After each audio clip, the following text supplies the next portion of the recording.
খিদর আলাইহিস সালাম, খিদর মানে শ্যামল বা সবুজ, তিনি যেখানে বসতেন ওই জায়গাটা সবুজ হয়ে যেত। একটা রুক্ষ জায়গায় তিনি বসলে ওই জায়গা সবুজ হয়ে যেত। তিনি বললেন, খিদর তোমার চেয়ে বেশি জ্ঞানী মানুষ। নবী মুসা আলাইহিস সালাম বললেন, আমি তার সাথে মিট। তিনি এগিয়ে গেলেন জ্ঞান শেখার পথে। একজন সাথীকে সঙ্গে দিলেন, তার নাম ইউশা বিন নুন। এগিয়ে গেলেন, যেতে যেতে তাকে বলে দেওয়া হয়েছিল, এই মাছটা যেখানে গিয়ে জীবিত হয়ে যাবে সেখানেই তুমি তাকে পাবে, যেখানে দুইটা সাগর একসাথে মিলিত হবে সেখানে তুমি তাকে পাবে। নবী মুসা আলাইহিস সালাম ওই জায়গা থেকে আরো দূরে চলে গিয়েছিলেন, এবং যখন তিনি পথটা ভুল করেছেন তখন ক্লান্ত হয়ে পড়েছিলেন। এই জায়গায় গিয়ে আমি বলি যে আপনার জীবনের চলার পথ যদি ভুল হয়, আপনি খুব দ্রুত ক্লান্ত হয়ে যাবেন আর কি। আপনার কথা কি বুঝতে পারেন? আপনার জীবনের চলার পথ যদি ভুল হয়, আল্লাহর পথে না হয়, তাহলে আপনি খুব দ্রুত ক্লান্ত হয়ে পড়বেন। নবী মুসা আলাইহিস সালাম যখন বুঝতে পারলেন পথ ভুল হয়েছে, আবার ফিরে আসলেন। এসে দেখলেন পাথরের উপরে, শিলাখণ্ডের উপরে সেই ব্যক্তি বসে আছেন, তার নাম খিদর আলাইহিস সালাম। যে পৃথিবীর সবচেয়ে জ্ঞানী মানুষ, তার চরিত্র হওয়া দরকার ওই শিলার মতো। এটা একটা নিদর্শন। তিনি পাথরের উপর বসেছিলেন। খিদর আলাইহিস সালাম, নবী মুসা আলাইহিস সালাম বললেন, আমি আপনার কাছে জ্ঞান শিখতে চাই। আমি শুনেছি আপনাকে আল্লাহর পক্ষ থেকে জ্ঞান দেওয়া হয়েছে। তিনি কিন্তু নবী নন। আমি বোঝাতে চাচ্ছি যে নবী না হয়েও জ্ঞানী হওয়া যায়, আল্লাহর পক্ষ থেকে জ্ঞান আসতে পারে যদি আপনার কলবে কি থাকে, নূর থাকে, স্বচ্ছতা থাকে, এবং আপনি বেশি বেশি আল্লাহর জিকির করেন, আল্লাহকে ডাকেন, আপনি আল্লাহর মারিফত অর্জন করতে পারেন, মনের মধ্যে হিংসা থাকে না, বিদ্বেষ থাকে না, অহংকার থাকে না, আল্লাহর নূর আসতে পারে। এই যুগেও সম্ভব ইনশাআল্লাহ তাআলা। হাল আত্তাবিউকা আলা আন তুআল্লিমানি মিম্মা উল্লিমতা রুশদা। মুসা আলাইহিস সালাম বলছেন, আমি কি আপনার সাথে সফর সঙ্গী হতে পারি? এই শর্তে যে আপনি আমাকে জ্ঞান শেখাবেন, যেই জ্ঞান আল্লাহ আপনাকে শিখিয়েছেন। এবার খিদর আলাইহিস সালাম বলছেন, ইন্নাকা লা তাস্তাতিআ মাইয়া সাবরা, তুমি তো আমার সাথে ধৈর্য ধরতে পারবে না। সুবহানাল্লাহ। একজন নবীকে বলছেন, একজন নবীকে একজন মানুষ বলছেন, তুমি তো আমার সাথে ধৈর্য ধরতে পারবে না। আপনি মনে করেন একটা স্কুলের টিচার 100টা বাচ্চাকে পড়াচ্ছেন। পরীক্ষার আগে আপনি বলে দিলেন যে 1 বছর আমি তোমাদেরকে পড়িয়েছি, তুমি অমুক আব্দুল্লাহ ফার্স্ট হতে পারো, আর তুমি আব্দুর রহমান তুমি ফার্স্ট হতে পারবে না, তুমি হবে লাস্ট। আপনার অভিজ্ঞতা, আপনি 1 বছর পড়িয়েছেন, আপনি দেখলেন রেজাল্ট ঠিক তাই হলো, আব্দুল্লাহ ফার্স্ট হয়েছে, আব্দুর রহমান লাস্ট হয়েছে। এর মানে কি এই টিচার গায়েব জানে? গায়েব জানে? তার ইলম, তার প্রজ্ঞা, তার অভিজ্ঞতা।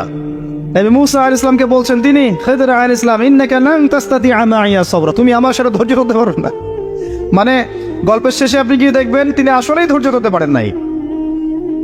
তো মুসা আলাইহিস সালাম বলেন, ইনশাআল্লাহ আমি ধৈর্য ধরব, আমি ধৈর্য ধরবো ইনশাআল্লাহ, এবং আমি আপনার কাজে কোনো বিঘ্ন সৃষ্টি করব না।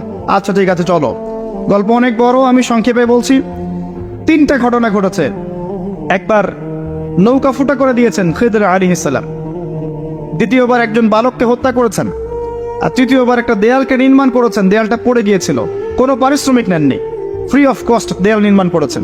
নবী মুসা আলাইহিস সালাম প্রত্যেকবার বলছেন যে আপনি এই কাজটা কেন করলেন, আপনি এই কাজটা কেন করলেন, বারবার জিজ্ঞাসা করছেন, ইন্টারফেয়ার করছেন। এবং খিদর আলাইহিস সালাম বলছেন, আমি কি বলিনি তোমাকে, আলাম আকুল লাক ইন্নাকা লান তাস্তাতিআ মাইয়া সাবরা। এক পর্যায়ে যখন তিনি তৃতীয় প্রশ্নের উত্তর দিতে পারলেন না, সবর করতে পারলেন না, তখন খিদর আলাইহিস সালাম বলেন, হাযা ফিরাকু বাইনি ওয়া বাইনাক, এই হচ্ছে তোমার আমার পার্থক্য, আর একসাথে চলা হলো না। তবে যাওয়ার আগে আমি তোমাকে জানিয়ে দেব কেন আমি এই কাজগুলো করেছি। ওই নৌকা ফুটা না করলে ওই নৌকার পিছনে জলদস্যু ছিল, ভালো নৌকা হলে নিয়ে চলে যেত। আমি ওই ব্যক্তির ক্ষতি করিনি, বরং উপকার করেছি নৌকা ফুটা করে দিয়ে। ওই বাচ্চাকে হত্যা না করলে ওই বাচ্চার পিতা মাতা ছিল বড় আলেম, বড় আল্লাহওয়ালা, এই বাচ্চা বড় হলে নিজেও কাফের হতো, বাপ মাকেও কুফরিতে নিয়ে যেত। অনেকটা আমাদের নাস্তিক প্রজন্মের মতো আর কি। তিনি হত্যা করেছেন, আল্লাহর আদেশে হত্যা করেছেন। আর ওই যে দেয়াল নির্মাণ করেছি, এই দেয়ালের নিচে ছিল 2 জন এতিম বালকের রেখে যাওয়া পৈতৃক সম্পত্তি। তার বাবা মা রেখে গিয়েছিল সোনার কয়েন, রূপার কয়েন, এইগুলো মাটির নিচে ছিল। তারা বড় হয়ে যেন এটা পায়, অন্য কেউ সিজ করতে না পারে, এই জন্য আমি এখানে দেয়াল নির্মাণ করেছি, কোনো পারিশ্রমিক নাই। বাই দ্য ওয়ে, সোনার কয়েন আর রূপার কয়েনের কথা কোরআনে আছে, দিনার আর দিরহামের কথা কোরআনে আছে, যদিও বিশ্ব ব্যবস্থায় নাই। বিশ্ব ব্যবস্থার IMF নামে একটা সংগঠন আছে, ইন্টারন্যাশনাল মনিটারি ফান্ড তারা আইন করে সোনার কয়েন আর রূপার কয়েনকে হারাম করে দিয়েছে। আপনি কি সেটা জানেন যে পশ্চিমারা সোনার কয়েন আর রূপার কয়েনটাকে হারাম করেছে অর্থনীতি থেকে? Ban, totally ban. তাদের আর্টিকেলস অফ চার্টারের মধ্যে আছে, লেখা আছে যে এই বিশ্ব বাজার থেকে সোনার কয়েন রূপার কয়েনকে ব্যান করে দেওয়া হবে। কেউ যদি আল্লাহর হালালকে হারাম করে তাকে আমরা কি বলতে পারি? কেউ যদি আল্লাহর হারামকে হালাল করে আর আল্লাহর হালালকে হারাম করে নেয় তাকে আমরা কি বলতে পারি? আর এই পাপটার নাম কি? সূরা তাওবার 31 নম্বর আয়াত অনুযায়ী এই পাপটাকে বলা হয় শিরক। জি, সূরা তাওবার 31 নম্বর আয়াত অনুযায়ী এই পাপটাকে বলা হয় শিরক। কে অধিকার দিল মানুষকে আল্লাহর হালালকে হারাম করার? একটা কয়েনের মধ্যে ইন্ট্রিনসিক ভ্যালু থাকে, অন্তর্নিহিত মান থাকে। এখানে যতটুকু সোনা আছে এতটুকুই আছে, এর ইন্ট্রিনসিক ভ্যালু আছে, অন্তর্নিহিত মান আছে। আজীবনে এই মান কমে যাবে না ইনশাআল্লাহ তাআলা, বরং বাড়বে। আপনার কাছে যা দিয়েছে তারা এটা হারাম করার পরে এটার মান দিন দিন বাড়ে না, বরং দিন দিন কমতে পারে। এতে করে আপনি আপনার শ্রম হারাচ্ছেন। আপনি শ্রম দিয়ে টাকা আর্ন করছেন, সেই কঠোর পরিশ্রমের টাকার মান যখন কমে যায় তখন আপনার শ্রমটাও চলে যায়। কেউ আপনার শ্রমটা চুরি করে খেয়ে ফেলে। শুধু ব্যক্তি পর্যায়ে না, বড় বড় রাষ্ট্রকে তারা দেউলিয়া করতে পারে, করেছে হিস্ট্রিতে। যাই হোক, ওইদিকে আমি যাচ্ছি না। তবে কোরআনে যে দিনার দিরহামের কথা আছে এটা জেনে রাখেন। অ্যাটলিস্ট কিছু করতে পারবেন না আমি জানি, বাট জেনে রাখেন। জানতে দোষ আছে? জানতে কোনো দোষ আছে? কিছু করার নাই, কিন্তু জানতে দোষ আছে? আচ্ছা, জেনে রাখেন। এরপরে নবী মুসা আলাইহিস সালাম 3টা উত্তর পেয়ে গেলেন। এখন এই যে ঘটনাটা আপনাকে বললাম সূরা কাহফের মধ্যে আছে, এখানে খিদর আলাইহিস সালাম কি এক চোখ দিয়ে দেখেছেন না 2 চোখ দিয়ে দেখেছেন? নবী মুসা আলাইহিস সালাম বাইরের চোখ দিয়ে দেখছেন, এটা কেন করলেন, এটা কেন করলেন, এটা কেন করলেন। এর পিছনের কারণটা কি তিনি ধরতে পারেন নাই? নবী হয়েও ধরতে পেরেছেন কে? খিদর আলাইহিস সালাম। তার মানে আল্লাহর পক্ষ থেকে জ্ঞান যখন আপনার কাছে আসবে, আপনার কলবে আল্লাহ নূর আসবে, হিকমা এবং প্রজ্ঞা আসবে, আপনি অনেক দূর পর্যন্ত দেখতে পারবেন ইনশাআল্লাহ তাআলা, যেটা সাধারণ মানুষ পারবে না। আল্লাহ পাক এমন আরেকজন ব্যক্তির কথা বলেছেন, এই যে যেটা আমি তেলাওয়াত করেছিলাম, ওয়াইজ ক্বালা ওয়ালাকাদ আতাইনা লুকমানাল হিকমা আন ইশকুরু লিল্লাহ। আমি লুকমানকেও হিকমা দিয়েছিলাম। সুবহানাল্লাহ। লুকমান আলাইহিস সালাম হয়তো নবী ছিলেন না, আল্লাহ বলছেন আমি লুকমান হাকিমকে আমি হিকমা দিয়েছি, প্রজ্ঞা দিয়েছি। 3 জন ব্যক্তির জন্য জান্নাতের একটা সুসংবাদ আছে, জান্নাতে বড় মর্যাদা আছে। 3 জনই হচ্ছেন কালো বর্ণের, আফ্রিকান কন্টিনেন্টের মানুষ। কালো বর্ণের, হয়তো চেহারা সুন্দর না, কালো, কুৎসিত চেহারার মতো। কুৎসিত বলতে আমি বোঝাচ্ছি না যে বিভৎস, আমি বোঝাচ্ছি যে কালো, যেটাকে আমরা মনে করি যে কুৎসিত চেহারা। আসলে তো মানুষ কুৎসিত নয়। মানুষ কি কুৎসিত হয়? কালোর মধ্যে সৌন্দর্য আছে না? নর্মাল যে ভাষা ব্যবহার করে সেই ভাষায় বললাম যে 3 জন কালো বর্ণের মানুষের জন্য জান্নাতের সুসংবাদ আছে। যারা কালো ছিলেন, আফ্রিকার মানুষ ছিলেন, ইথিওপিয়া ইরিত্রিয়ার মানুষ ছিলেন। তাদের একজনের নাম হচ্ছে বেলাল আল হাবাশি রাদিয়াল্লাহু আনহু, যাকে উমাইয়া বিন খালাফ মক্কায় শুইয়ে বুকের উপর পাথর চাপা দিয়েছিল না, আর তিনি বলতেন আহাদুন আহাদ। তাকে শুইয়ে দেওয়া হয়েছে এবং বলা হচ্ছে বলো লাত এবং ওজ্জার নামে কসম করে। কিচ্ছু করতে হবে না, ইসলামকে অস্বীকারও করতে হবে না, খালি লাত এবং ওজ্জার নামে কসম কর। সে বলছে আহাদুন আহাদ, যিনি এক তিনি এক, যিনি এক তিনি একক। অত্যাচার করা হচ্ছে, নির্যাতন করা হচ্ছে, তিনি একটা কথাই বলছেন আহাদুন আহাদ, যিনি এক তিনি এক। আল্লাহ পাকের কাছে এত ভালো লেগেছে এই কথাটা, আল্লাহ সূরা নাযিল করেছেন কুল হুয়াল্লাহু আহাদ, বলুন তিনি আল্লাহ এক। সুবহানাল্লাহ। বেলাল রাদিয়াল্লাহু আনহুকে যেই মক্কায় নির্যাতন করা হয়েছে, ওই মক্কায় মক্কা বিজয়ের দিন তিনি কাবা ঘরের ছাদে উঠে আজান দিয়েছেন। সুবহানাল্লাহ। আল্লাহ পাক এইভাবেই দিন পরিবর্তন করে দেন। আল্লাহ পাক দিন সবসময় একরকম রাখেন না। আজকে যাকে নির্যাতন করা হচ্ছে, নিপীড়ন করা হচ্ছে, যদি সে হকপন্থী হয়ে থাকে, দেখবেন আল্লাহ পাক তাকে ওই জায়গায় সম্মানিত করে দেবেন ইনশাআল্লাহ। আল্লাহ সুন্নাহ, আল্লাহ পাক করেছেন হিস্ট্রিতে যুগে যুগে। আরেকজন হচ্ছেন বাদশা নাজাশি। এটাকে যার রাষ্ট্রে মুসলিমরা আশ্রয় নিয়েছিল হিজরত করে, আবিসিনিয়ার বাদশা নাজাশি, মনে আছে? সিরাত পড়েছেন? আচ্ছা। আরেকজন হচ্ছে লুকমান হাকিম আলাইহিস সালাম, তার উপরেও জান্নাতের বড় মর্যাদা আছে। তাকে অপশন দেওয়া হয়েছিল নবুয়ত নিবেন নাকি প্রজ্ঞা নিবেন? তিনি নবুয়তের দায়িত্বটাকে ভারী মনে করেছেন এবং প্রজ্ঞাটাকে সহজ মনে করেছেন, এবং প্রজ্ঞাটাকে তিনি বেশি বেশি নেয়ার জন্যে আল্লাহর কাছে দোয়া করেছেন। আল্লাহ রাব্বুল আলামিন তাকে প্রজ্ঞা নাজিল করেছেন, প্রজ্ঞা দিয়েছেন। আসেন তিনি কি বলছেন এবং একজন প্রজ্ঞাবান মানুষের আচরণ কেমন হওয়া উচিত। তিনি আল্লাহ পাক বলছেন, ওয়ালাকাদ আতাইনা লুকমানাল হিকমা, আমি লোকমানকে হিকমা এবং প্রজ্ঞা দিয়েছি, আমার পক্ষ থেকে জ্ঞান শিক্ষা দিয়েছি। আনিশকুরু লিল্লাহ, জ্ঞানের প্রথম কাজটা হচ্ছে হে লোকমান তুমি আল্লাহর শুকরিয়া আদায় করবে। সুবহানাল্লাহ, একজন জ্ঞানী মানুষ আল্লাহর শুকরিয়া আদায় করে। ওয়া ইয়াশকুর ফাইন্নামা ইয়াশকুরু লিনাফসি, যে ব্যক্তি আল্লাহর শুকরিয়া আদায় করে সে নিজের নফসের ভালোর জন্যই সেটা করে। আল্লাহ পাক অন্য আয়াতে বলেছেন, লাইন শাকারতুম লাযীদান্নাকুম, যদি তোমরা আল্লাহর শুকরিয়া আদায় করো আমি তোমাদের প্রতি আমার নেয়ামতকে কি করব, বাড়িয়ে দেব। ওয়ালাইন কাফারতুম, যদি তোমরা কুফরি করো, ইন্না আযাবি লাশাদীদ, আমার আযাব বড়ই কঠিন, বড়ই কঠিন। আমাদের উচিত দিনে কমপক্ষে 100 বার করে হলেও আলহামদুলিল্লাহ পড়া যাবে? যে কোনো অবস্থাতে আলহামদুলিল্লাহ, আলহামদুলিল্লাহ। ভাই কেমন আছেন? আলহামদুলিল্লাহ। ভাই পরিবার কেমন আছে? আলহামদুলিল্লাহ। ভাই চাকরি কেমন আছে, চলছে কেমন? আলহামদুলিল্লাহ। ব্যবসা কেমন? আলহামদুলিল্লাহ। এটা হচ্ছে সেই বান্দা নিদর্শন যার মনের মধ্যে আল্লাহর প্রতি ভক্তি শ্রদ্ধা আছে, যার মনের মধ্যে আল্লাহর নূর আছে। তার নিদর্শন হচ্ছে সে সব সময় শুকরিয়া আদায় করবে। একটা এক্সাম্পল দিচ্ছি, দেখেন ইব্রাহিম আলাইহিস সালাম ওই প্যালেস্টাইনে থাকতেন, আর এই যে এইখানে মক্কায় তার একজন স্ত্রী হাজারা আলাইহিস সালাম, ওইখানে একজন স্ত্রী সারা আলাইহিস সালাম।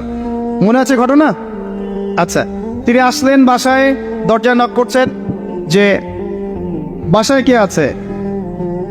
দরজার পিছন থেকে বলা হচ্ছে যে আমি। তিনি বলছেন ইসমাইল কোথায়? তখন আওয়াজ আসছে ইসমাইল শিকার করতে গেছে।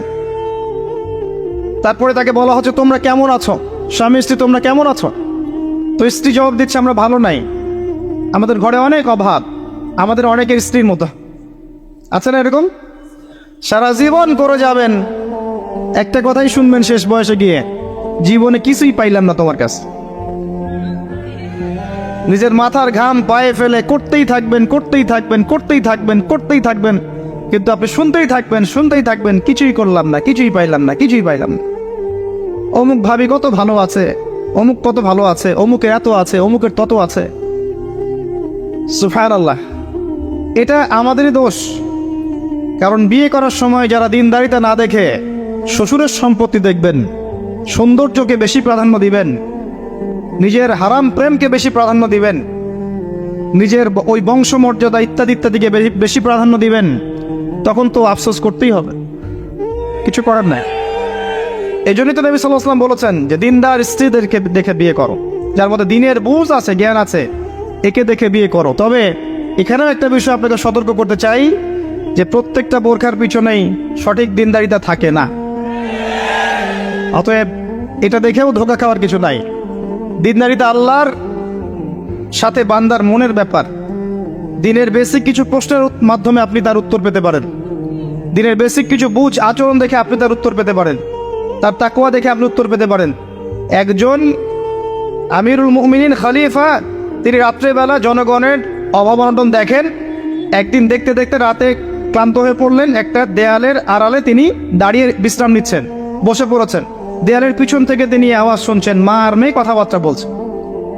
মা বলছে দুধে পানি মিশাও, আর মেয়ে বলছে যে ইত্তাকিল্লাহ, হে মা আল্লাহকে ভয় করো। তার মা বলছে এখানে তো ওমর নাই, ওমরের প্রশাসন নাই, ভয়ের কি আছে, মিশাও পানি মিশাও। তখন এই মেয়ে বলছে ওমর নাই তো কি হয়েছে, ওমর রব আল্লাহ তো জীবিত আছেন, তিনি দেখছেন। ওমর রাদিয়াল্লাহু আনহু পরের দিন ওই বাড়িটা মার্ক করে রাখলেন রাত্রেবেলা। পরের দিন তার ছেলেকে নিয়ে আসছেন এই বাসায়, এসে মেয়ে দেখাচ্ছেন, এই মেয়ে পছন্দ হয় কিনা দেখো। মেয়ে পছন্দ হয়ে গেছে। আমিরুল মুমিনিনের মানে রাষ্ট্রপ্রধানের ছেলের সাথে এই মেয়ের বিয়ে হয়ে গেল। দুধওয়ালি, দুধ ধোয়াচ্ছেন যেই মেয়ে, কি দেখে বিয়ে দিলেন? সৌন্দর্য দেখে? বংশমর্যাদা? শ্বশুরের টাকা? যৌতুক? এই কাজ যদি আমরা করতে না পারি সংসারে শান্তি আসবে না, তখন কিছু করার থাকবে না ভাই। কারণ এই ফিতনায় একবার ঢুকে গেলে জীবনটা মেসাকার।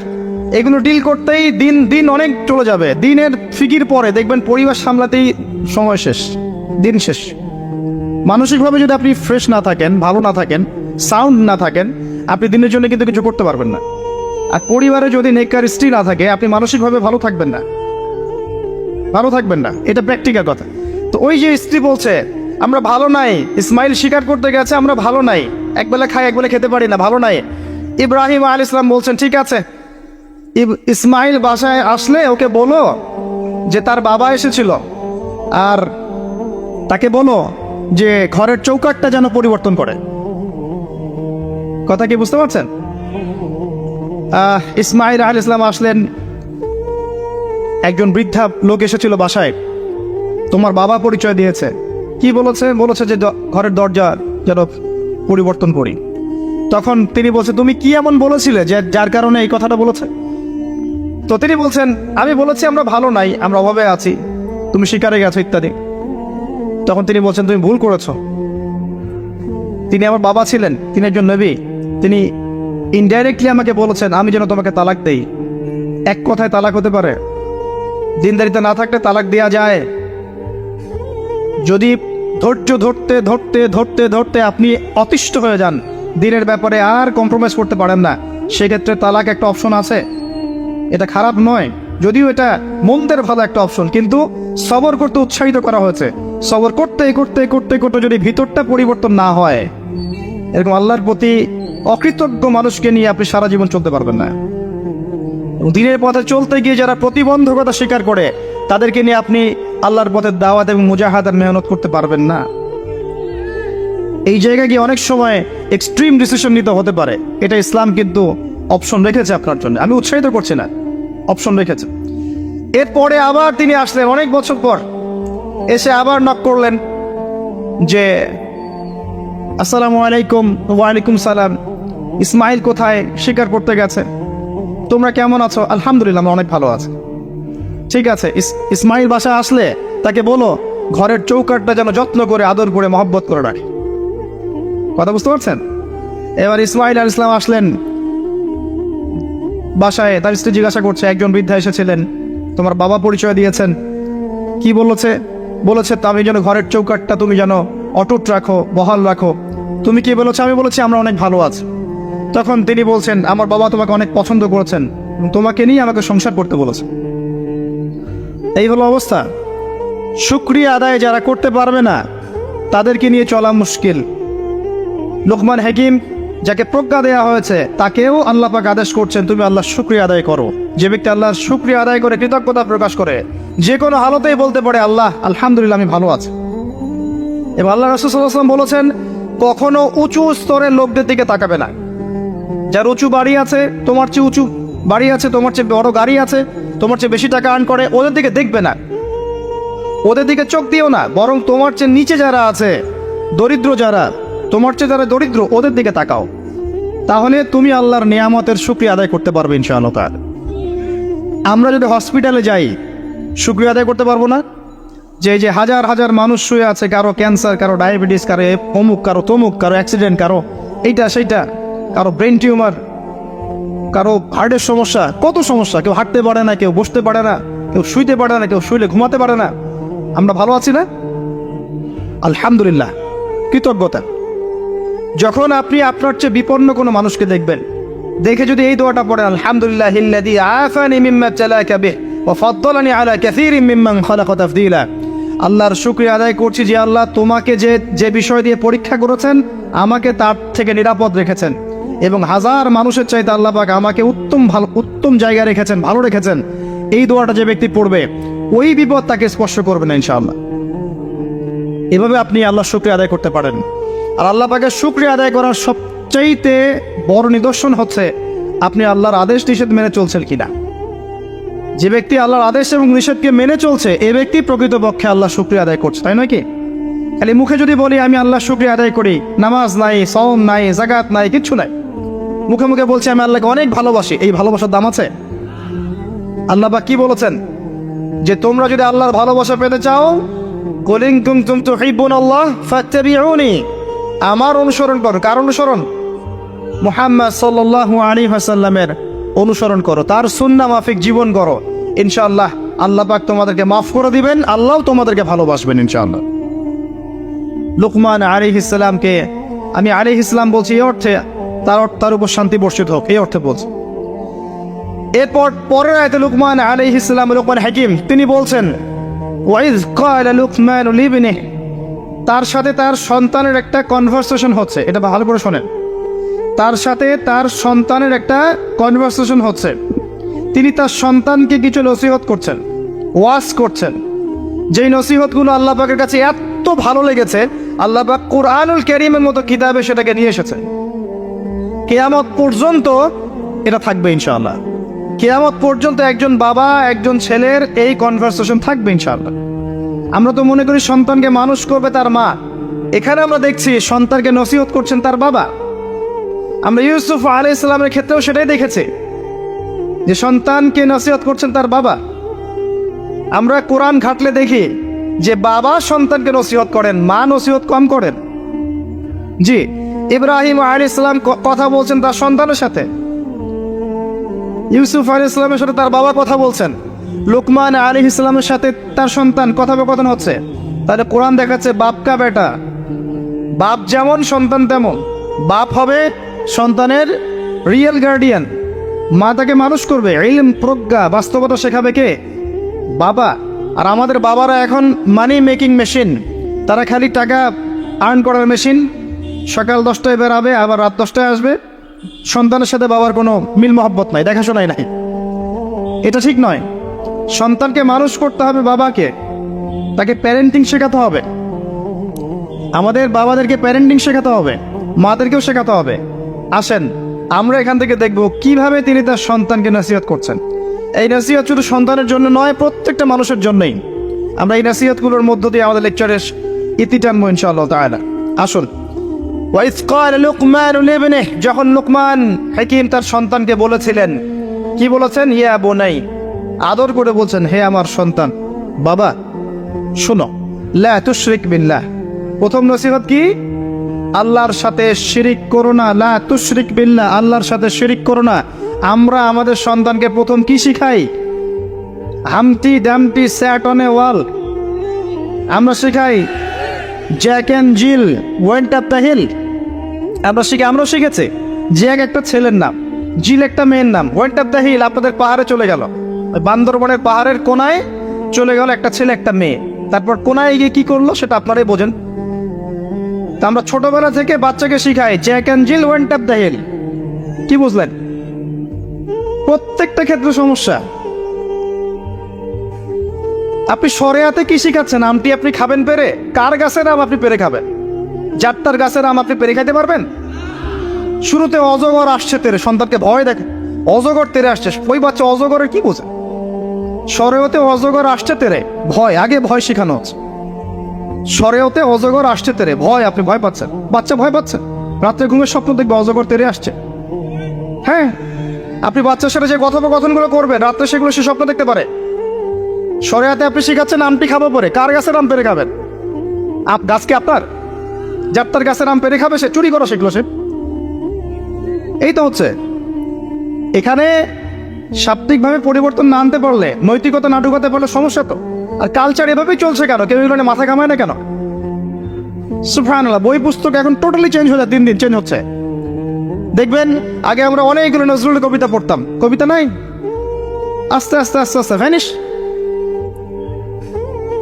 একটা ভিতর থেকে একটা আদর্শ আপনাকে ইনজেক্ট করা হচ্ছে। কোন আদর্শ সেটা আপনি খুঁজে বের করেন, এবং যে আদর্শটা রাখা উচিত সেটাকে আস্তে আস্তে মাইনাস করা হচ্ছে। কোনটা সেটা আপনি ভাবেন। সন্তানকে বাবা শেখাচ্ছে ইয়া বুনাই লা তুশরিক বিল্লাহ। কোন পরিবারে এই লুকমান আলাইহিস সালামের মতো পিতা সন্তানকে শেখায় ছোটবেলায়, বাবা আল্লাহর সাথে শিরিক করো না?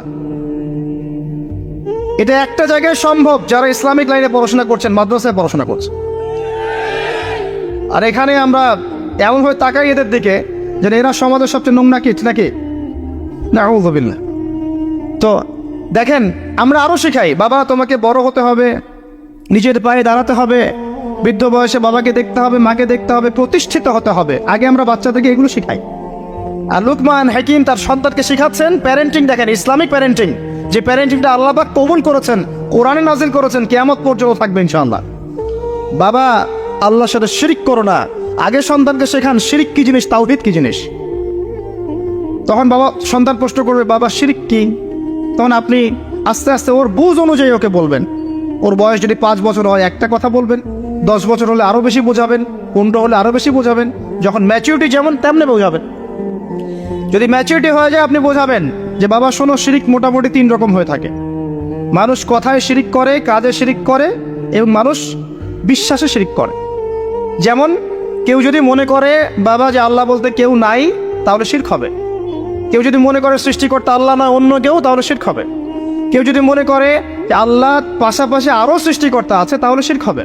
সন্তান বুঝবে না, একটা স্কুলের বাচ্চা বুঝবে না, ক্লাস 9-10-এর বাচ্চা বুঝবে না, কলেজের বাচ্চা বুঝবে না,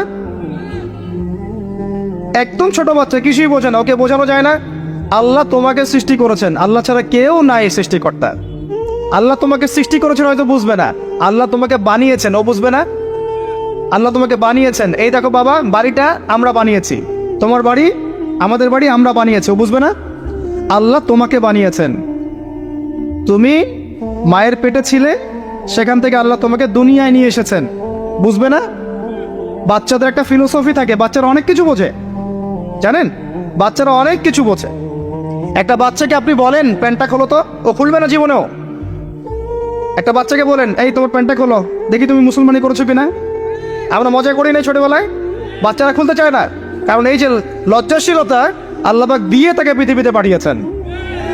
বাচ্চাদের ফিলোসফি আছে, এটা নিয়ে যারা বাচ্চাদেরকে নিয়ে পড়াশোনা করে, আপনার কোর্স করায়, ট্রেনিং দেয়, তাদেরকে জিজ্ঞাসা করেন। বাচ্চাদের সাথে শুদ্ধ ভাষায় কথা বলতে বলা হয়, বাচ্চাদের সাথে শুদ্ধ ভাষায় কথা বলতে বলা হয়, যাতে ওরা শুদ্ধ ভাষা শেখে। বাচ্চাদের সাথে বাচ্চাদের মতো আচরণ করতে নিষেধ করা হয় এখন, তাদের সাথে ম্যাচিউর আচরণ করতে উৎসাহিত করা হয়, তারা শিখবে বাস্তবতা কি জিনিস। বাচ্চাদেরকে বেশি বেশি খেলাধুলা করতে উৎসাহিত করা হয়, খেলার মধ্য দিয়ে নেতৃত্বদের গুণাবলী অর্জন হয়। ওদেরকে মাঠে খেলতে দিতে হয়, বৃষ্টি কাদায় মাখামাখি করতে দিতে হয়, ওরা বুঝবে। গায়ের সাথে যখন মাটি লাগবে, প্রকৃতির সাথে মিশবে, ওরা হৃদয়টা বড় হবে। দেখবেন মুহাম্মদ সাল্লাল্লাহু আলাইহি সাল্লামকে যখন তিনি জন্ম নিয়েছেন, প্রথম 4-5 বছর তাকে ওই আরবের বেদুইনদের কাছে রাখা হয়েছে। ওখানে তিনি ভাষা শিখেছেন, মরুভূমিতে দৌড়িয়েছেন, খেলেছেন, ফিজিক্যালি স্ট্রং হয়েছেন, ভাষা শিখেছেন, শুদ্ধ কথা শিখেছেন। এরপরে হৃষ্টপুষ্ট হয়ে তারপর মায়ের কাছে ফেরত দেওয়া হয়েছে। এখনকার জেনারেশনে বাচ্চাগুলোকে দেখেন কিভাবে বড় হয়ে ওঠে। আসেন, অনেক লম্বা হয়ে যাবে, আগে পয়েন্টে চলে আসেন। বাচ্চাকে বোঝানো যায় না যে এর বয়স হিসাবে আপনি বোঝাবেন যে কেউ যদি মনে করে যে বাবা আল্লাহর পাশাপাশি অন্য কোনো সৃষ্টিকর্তা আছে যে তোমাকে বানিয়েছে, তাহলে শিরক হয়ে যাবে। আর শিরকটা হচ্ছে এমন একটা পাপ। শিরকটা কি আপু জিজ্ঞাসা করবে, বাবা শিরক এমন একটা পাপের নাম যেই পাপটা আল্লাহ পছন্দ করেন না। এটা একটা খারাপ জিনিস, পাপ হয়তো বুঝবে না। শিরক একটা কি জিনিস? খারাপ জিনিস। শিরক খারাপ। তোমাকে আমি আদর করছি আব্বু, এটা ভালো না? বলবে হ্যাঁ ভালো। তোমাকে যদি একটা থাপ্পড় দিই, খারাপ না? যে হ্যাঁ খারাপ। শিরক একটা খারাপ জিনিস, বাচ্চাকে বোঝানো যাবে না। বোঝাতে গেলে পারলে সবকিছু বোঝানো সম্ভব। আর আরেকটু ম্যাচিউর যখন হয়েছে, এই বাচ্চা তো ম্যাচিউর, যাকে বোঝানো হচ্ছে ইন্না শিরকা লাযুলমুন আযীম, এ তো ম্যাচিউর বাচ্চা, স্কুল কলেজ এই লেভেলের বাচ্চা। তো তাকে বোঝান যে কেউ যদি আল্লাহ ছাড়া অন্য কারো নামে কসম করে, শিরক হয়ে যায়। কেউ যদি আল্লাহ ছাড়া অন্য কারো নামে নজর মানত করে, শিরক হয়ে যায়। কেউ যদি আল্লাহ ছাড়া অন্য কারো নামে কুরবানি দেয়, শিরক হয়ে যায়। কেউ যদি আল্লাহ ছাড়া কারো জন্য ইবাদত করে, নামাজ পড়ে, রোজা রাখে, হজ করে, যাকাত দেয়, শিরক হয়ে যাবে। কেউ যদি আল্লাহ ছাড়া অন্য কারো কাছে চায়, তাহলে শিরক হয়ে যাবে, ইত্যাদি ইত্যাদি। এগুলো বোঝানো সম্ভব নয়? সম্ভব। এতটুকু তো বলা যায় আল্লাহ থেকেই সবকিছু হয়, মানুষের কোনো ক্ষমতা নাই, বুঝবে না সে। ইন্না শিরকা লাযুলমুন আযীম। বাচ্চাকে প্রথম শিখাচ্ছেন তার বাবা, বাবা শিরক করো না। শিরক হচ্ছে সবচেয়ে বড় জুলুম, সবচেয়ে বড় পাপ। আর আমরা আপনাদেরকে বলছি, শিরকের পাপ নিয়ে কেউ যদি মারা যায়, 99% সম্ভাবনা সে ব্যক্তি জাহান্নামে যাবে। 99% সম্ভাবনা। কেউ যদি শিরকের পাপ নিয়ে মারা যায়, 99% সম্ভাবনা হচ্ছে সে ব্যক্তি জাহান্নামে যাবে। কারণ আল্লাহ পাক শিরকের গুনাহ ছাড়া যে কোনো গুনাহ মাফ করতে পারেন, শিরকের গুনাহ আল্লাহ পাক মাফ করেন না। শিরক ছাড়া যে কোনো গুনাহ আল্লাহ যাকে ইচ্ছা মাফ করতে পারেন। তাওহীদ শিখবেন। একটা বইয়ের নাম বলে দেই, পড়ে নিয়ে তাওহীদ শিখতে পারবেন। বইটার নাম কিতাবুত তাওহীদ। কি নাম? কিতাবুত তাওহীদ। এখানে শিরকের সমস্ত ক্লাসিফিকেশন দেয়া আছে, কি করলে, কি চিন্তা করলে, কি বললে, কি আমল করলে শিরক হবে, সব লেখা আছে। তাকদীরকে অস্বীকার করলে শিরক হয়ে যায়। আল্লাহ পাকের হালালকে কেউ হারাম করলেও শিরক হয়, হারামকে হালাল করলেও শিরক হয়। এই যে এখন কিছু মানুষ বলছে মুহাম্মদ সাল্লাল্লাহু আলাইহি ওয়াসাল্লাম শেষ নবী নন, আরো নবী নাকি আসতে পারে, শিরক আর কুফর। কেউ বলছে যে ভাগ্য বলতে কিছু নাই, আমি নিজে যা করবো তাই ভাগ্যে লেখা থাকবে, শিরক হয়ে যায়। এমনও বলছে মানুষ, এখন নতুন নতুন অনেক ফিতনা, এখন বলছে আমরা শুধু কোরআন মানি, হাদিস মানি না, আছে না, শিরক এবং কুফর। আসেন এরপরে তার সন্তানকে তিনি কি বলছেন? আল্লাহ পাক এই কথাগুলো সবার জন্য নসিহত করছেন।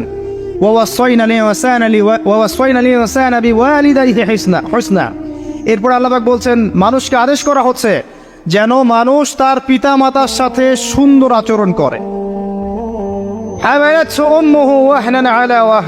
তার মা তাকে কষ্টের পর কষ্ট সহ্য করে গর্ভধারণ করেছে। তাকে প্রসব করেছেন এবং 2 বছর দুধ পান করিয়েছেন। আনিশকুরলি, মানুষকে আদেশ করা হচ্ছে যেন মানুষ আমার শুকরিয়া আদায় করে। আল্লাহ পাক বলছেন ওয়ালি ওয়ালিদাই, এবং তার পিতামাতার শুকরিয়া আদায় করে। ওয়াইলাইয়াল মাসির, আমার কাছেই ফিরে আসতে হবে। এই যে একটা আয়াতে কত শিক্ষা। সন্তানকে শেখানো হচ্ছে পিতামাতার সাথে ভালো আচরণ করো। সন্তানকে ছোটবেলা থেকে যদি শেখানো যায় যে পিতামাতা কি জিনিস, ওই সন্তানকে বড় হয়ে বৃদ্ধাশ্রমে বাবা মাকে পাঠাবে? ওই সন্তান পাঠাবে যাকে আপনি মানুষ করতে পারছেন না, সময় দিতে পারছেন না। আপনিও ব্যস্ত, আপনার স্ত্রীও ব্যস্ত, ফ্যামিলিস্ট রেভলিউশন, আপনিও ব্যস্ত, স্ত্রীও ব্যস্ত। বাচ্চা মানুষ হচ্ছে ওই যে ডে কেয়ার সেন্টারে কাজের বুয়োর কাছে, তো কাজের বুয়োর আদর্শই সে বড় হবে। আমি আমার শিক্ষাকে যদি সন্তানের মধ্যে দেই, আমার সন্তান আমার মতো হবে স্বাভাবিক।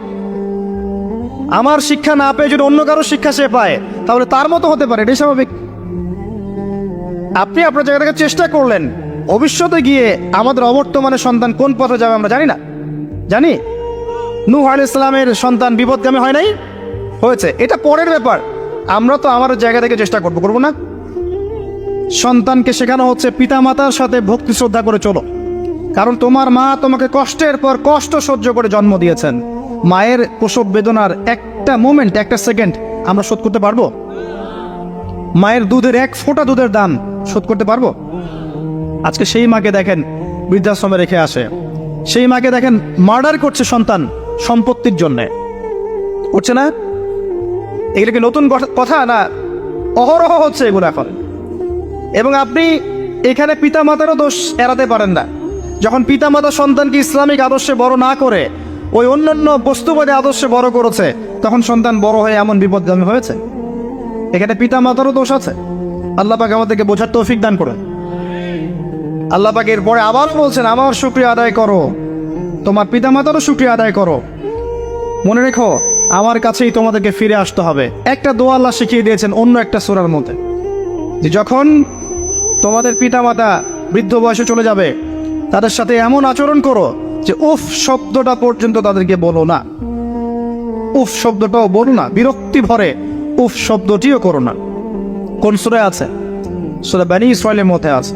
وقضى ربك ألا تعبدوا إلا إياه وبالوالدين إحسانا وإما يبلغن عندك الكبر أحدهما أو كلاهما فلا تقل لهما أف ولا تنهرهما وقل لهما قولا كريما واحفظ لهما جناح الذل من الرحمة।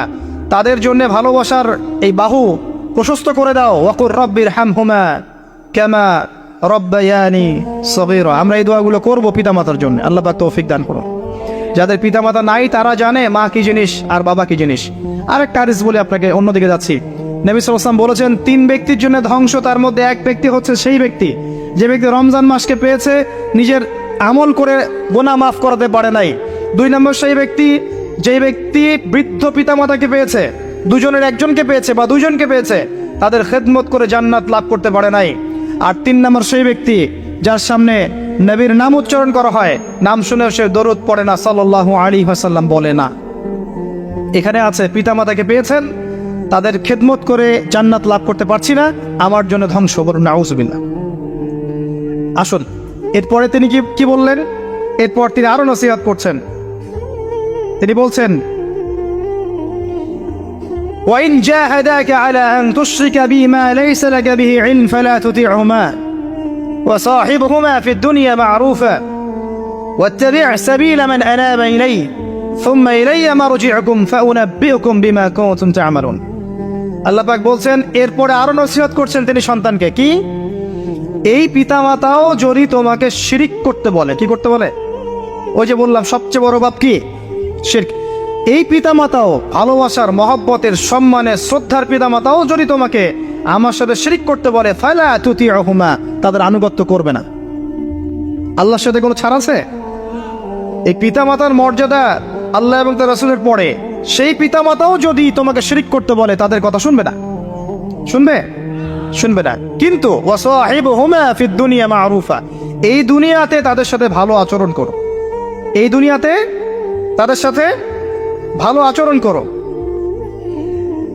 ওয়াসাহিবুহুমা ফিদ দুনিয়া মারুফা ওয়াত্তাবি' সাবিলা মান আনাবা ইলাই ওই পথ অবলম্বন করো যেই পথটা আমার কাছে নিয়ে আসবে তোমাকে আমাদের উম্মতের জন্য সেই পথ কোনটা কোন পথ এই উম্মতকে আল্লাহর কাছাকাছি নিয়ে যাবে কার তরিকা বলেন রাসূল সাল্লাল্লাহু আলাইহি ওয়াসাল্লামের তরিকা মুহাম্মদ সাল্লাল্লাহু আলাইহি ওয়াসাল্লামের তরিকা ফলো করলেই আল্লাহর কাছাকাছি যাওয়া যাবে অন্য কোনো তরিকায় যাওয়া যাবে অতএব এটা আমাদের জন্য নসিহত আমরা মুহাম্মদ সাল্লাল্লাহু আলাইহি ওয়াসাল্লামের তরিকা এবং সুন্নাত মাফিক জীবন গড়ব আল্লাহ পাক তৌফিক দান করুন এরপর আল্লাহ পাক আরো নাজিল করছেন আল্লাহ পাক বলছেন যে فلا تطيعهما وصاحبهما في الدنيا معروفا واتبع سبيل من أناب إلي ثم إلي مرجعكم فأنبئكم بما كنتم تعملون মনে রেখো তোমরা সবাই আমার কাছে প্রত্যাবর্তন করবে আমার কাছে ফিরে আসার পরে আমি তোমাদেরকে জানিয়ে দেব তোমরা কে কোন আমল করেছো অতএব পরকালীন চেতনায় দুনিয়ার জীবনটা পার করো এটা একটা শিক্ষা ইয়া বুনাই এরপর আরো বলছেন তিনি ইয়া বুনাই হে আমার বাবা يا بني وإن تك مثقال حبة من خردل فتكن في صخرة أو في السماوات أو في الأرض يأتي بها الله إن الله لطيف خبير سبحان الله তিনি সন্তানকে শিখাচ্ছেন দেখেন বাচ্চাকে কি শিখাচ্ছেন বাবা শুনো যদি সূক্ষ্ম থেকে সূক্ষ্ম বিষয় ছোট থেকে ছোট বিষয়ও তুমি পাথরের মধ্যে ঢুকিয়ে রাখো আসমানে লুকিয়ে রাখো জমিনে লুকিয়ে রাখো আল্লাহ পাক সেটাকে বের করে নিয়ে আসবে সুবহানাল্লাহ কোনো কিছুই আল্লাহর থেকে গোপন থাকবে না আল্লাহ পাক লাতিফুন খবির এই চেতনা যদি আপনি আপনার সন্তানকে শেখান এই বাচ্চা কি মদ খেতে পারবে মাদক খাবে এই বাচ্চা জেনা করতে পারে এই বাচ্চা নামাজ ছাড়তে পারবে এই বাচ্চা অন্যের ক্ষতি করতে পারবে যখন একটা মানুষের ভিতরে চেতনা কাজ করবে যে আল্লাহ পাক সূক্ষ্ম থেকে সূক্ষ্ম জিনিসও বের করে আনতে পারেন আল্লাহ পাক আমাকে দেখছেন আনতা আবুদুল্লাহ কাআন্নাকা তারাহু ওয়া ইন লাম তাকুন তারাহু ফাইন্নাহু ইয়ারাক এমন ভাবে আল্লাহর ইবাদত করো যেন আল্লাহ তুমি আল্লাহকে দেখছো যদি তুমি আল্লাহকে দেখতে না পারো মনে রেখো আল্লাহ তোমাকে দেখছেন এই চেতনা আল্লাহ কনসিয়াসনেস যার মধ্যে আছে এর পক্ষে সম্ভব সুদ খাওয়া ঘুষ খাওয়া জেনা করা দুর্নীতি করা সন্তানকে এই শিক্ষা দেন লুকমান হাকিম তার সন্তানকে এই শিক্ষা দিচ্ছেন সুবহানাল্লাহ ইন্নাল্লাহা লাতীফুন খাবীর আরো বলছেন আসেন শেষের দিকে যাচ্ছি সন্তানকে আরো বলছেন ইয়া বুনাই হে আমার সন্তান এই বুনাই শব্দটা কত স্নেহের ইয়া বুনাই হে আমার সন্তান আকিমিস সালাহ সন্তানকে শিক্ষা দিচ্ছেন সালাত কায়েম করো বাবা সালাত কায়েম করো আকিমিস সালাহ ওয়া'মুর বিল মা'রুফ এবং সৎ কাজের আদেশ করো মানুষকে ওয়ানহা আনিল মুনকার এবং অসৎ কাজের নিষেধ করো মানুষকে ওয়াসবির আলা মা আসাবাক এরপর তোমার উপর যে বালা মুসিবত আসবে এর উপর সবর করো ইন্না যালিকা মিন আজমিল উমুর এই সবরটাই হচ্ছে সবচেয়ে কঠিন কাজ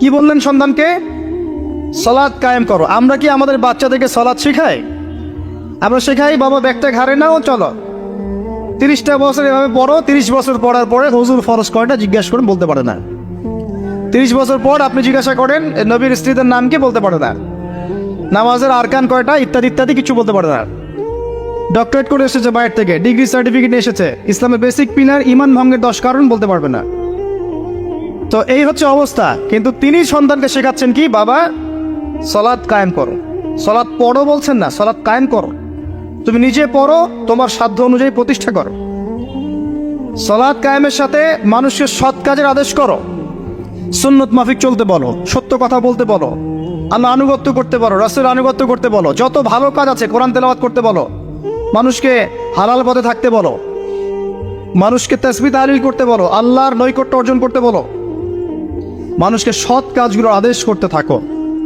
একই সাথে ওয়ানহা আনিল মুনকার, অসৎ কাজগুলো থেকে নিষেধ করো। শুধু সৎ কাজের আদেশ করলে কোনো সমস্যা হয় না কখনোই। যখনই এর সাথে আপনি অসৎ কাজে নিষেধ করবেন, নামাজ পড়ো এটা বলার পাশাপাশি বলবেন সুদ খায়েন না, সুদ ছেড়ে দেন, ঘুষ ছেড়ে দেন, জেনা ছেড়ে দেন, মাদক ছেড়ে দেন, দুর্নীতি করেন না, তখনই বালা মুসিবত বিপদ আপদ আপনার কাছে আসবে। এটা সুন্নত। শুধু সুরসুরি মার্কা দাওয়াত দিলে কখনোই বালা মুসিবত আসে না, কখনো আসবে না। বরং আপনাকে আরো অশ্ব শাবকের মতো লালন পালন করা হবে। কিন্তু যখন আপনি সৎ কাজের আদেশের সাথে অসৎ কাজের নিষেধ করতে বলবেন, তখনই সমস্যা হবে, বিপদ আসবে, মুসিবত আসবে, বালা মুসিবত আসবে, সমালোচনা আসবে, ইত্যাদি ইত্যাদি। এই জায়গায় তিনি তার সন্তানকে বলছেন ওয়াসবির আলা মা আসাবাক, যখন তোমার কাছে এরকম বাধা আসবে, বিপত্তি আসবে, মুসিবত আসবে, ওয়াসবির, তখন তুমি সবর করো। ওয়াসবির আলা মা আসাবাক ইন্না যালিকা মিন আজমিল উমুর, এই কাজটা সবচেয়ে কঠিন কাজ। সবর করা এই সময়ে সবচেয়ে কঠিন কাজ। এরপর তিনি আরো নসিহত করছেন যে ওয়ালা তুসাইর খাদ্দাকা লিন-নাস ওয়ালা তামশি ফিল আরদি মারহা, মানুষের দিক থেকে দম্ভ ভরে মুখটাকে ফিরিয়ে নিবে না। মানুষের সাথে কথা বলার সময় দম্ভ ভরে মুখটাকে ফিরিয়ে নিবে না, এবং জমিনে বুক ফুলিয়ে অহংকারের মতো চলবে না। সন্তানকে কি নসিহত করছেন? অন্য সূরা আল্লাহ পাক বলেছেন যে ওয়ালা তামশি ফিল আরদি মারহা, জমিনের বুকে এই অহংকারের মতো বুক ফুলিয়ে চলাফেরা করো না। ইন্নাকা লান তাখরিকাল আরদা ওয়া লান তাবলুগাল জিবালা তুলা, কি চমৎকার আয়াত। আল্লাহ বলছেন, হে আদম সন্তান, জমিনের বুকে অহংকার করে চলো না, কারণ তুমি জমিনকে ধসিয়ে দিতে পারবে না, আর পাহাড়ের উচ্চতায় পৌঁছাতে পারবে না। সুবহানাল্লাহ, সুবহানাল্লাহ, কত চমৎকার কথা দেখেছেন। তিনি তার সন্তানকে বলছেন যে অহংকার করো না, মানুষের দিক থেকে মুখটাকে ফিরিয়ে নিও না। ওয়ালা তামশি ফিল আরদি মারহা ইন্নাল্লাহা লা ইউহিব্বু কুল্লা মুখতালিন ফখর, আল্লাহ পাক অহংকারী উদ্ধত মানুষকে ভালোবাসেন না। সাহাবীরা প্রশ্ন করলেন, ইয়া রাসূলুল্লাহ, আমার জামাটা সুন্দর হোক, আমার জুতা সুন্দর হোক ইত্যাদি আমার কাছে ভালো লাগে, এগুলো কি অহংকারের নিদর্শন? তিনি বলছেন না, এগুলো অহংকারের নিদর্শন নয়, বরং অহংকারের নিদর্শন হচ্ছে দুটো জিনিস। এক, নতরুল হক, সত্য, আল্লাহর পক্ষ থেকে যে সত্যটা এসেছে এটাকে অস্বীকার করা, এটা অহংকারের নিদর্শন। আল অতরুল হক ওয়া গমতুন নাস, এবং মানুষকে তুচ্ছ তাচ্ছিল্য করা হচ্ছে অহংকারের নিদর্শন। দুটো বিষয়। এর মানে এই নয় যে কেউ একটা সম্প্রদায় কুফরি করছে, আপনি তাকে কাফের বলতে পারবেন না, বিষয়টা এমন নয়। একটা সম্প্রদায় শিরক করছে, ওদেরকে আপনি মুশরিক বলতে পারবেন না, বিষয়টা এমন নয়। একটা সম্প্রদায় মুনাফিকি করছে, আপনি ওদেরকে মুনাফিক বলতে পারবেন না, বিষয়টা এমন নয়। বরং আমভাবে সবার জন্য বলা হচ্ছে যে আমি ওর চেয়ে সুপিরিয়র, আমি জান্নাতে যাব, জাহান্নামে যাবে, এরকম কনসেপ্ট লালন করা ঠিক নয়। কেউ জানে না কে কোথায় যাবে, জানে না। এরপর শেষে আরেকটা নসিহত করে শেষ করেছেন, সেটা হচ্ছে ওয়ালা তামশি ফিল আরদি মারহা ওয়ালা তামশি ফিল আরদি মারহা ইন্নাল্লাহা লা ইউহিব্বু কুল্লা মুখতালিন ফখুর ওয়াকসিদ ফি মাশরিক ওয়াগদুদ মিন সাওতিক ইন্না আনকারাল আসওয়াতি লা সাওতুল হামিদ। এটা লাস্ট আয়াত, 19 নাম্বার। তিনি তার সন্তানকে বলছেন, বাবা সবসময় মধ্যম পন্থা অবলম্বন করবে। কি করবে? সবসময় মধ্যম পন্থা অবলম্বন করবে। টাকা এসেছে, খুব বেশি খরচ করো না, আবার কৃপণ হয়ে যেও না, মধ্যম পন্থায় থাকো। ইবাদত করবে, একদম ছেড়েও দিও না, খুব বেশি একদম লিপ্ত হয়ে যেও না, নিজের উপর কঠিন করে নিও না, মধ্যমপন্থী থাকো। জীবনের সব ক্ষেত্রে, ব্যবসা করছো, ব্যবসায় সব সময় ঢেলে দিও না, আবার একদম সময় দিও না এমন নয়, মাঝামাঝি থাকো। সব ক্ষেত্রেই মধ্যমপন্থী থাকো, আয়ে ব্যয়ে, চলায় ফেরায়, কথাবার্তায়, খাওয়া দাওয়ায় সবসময় কি থাকবে?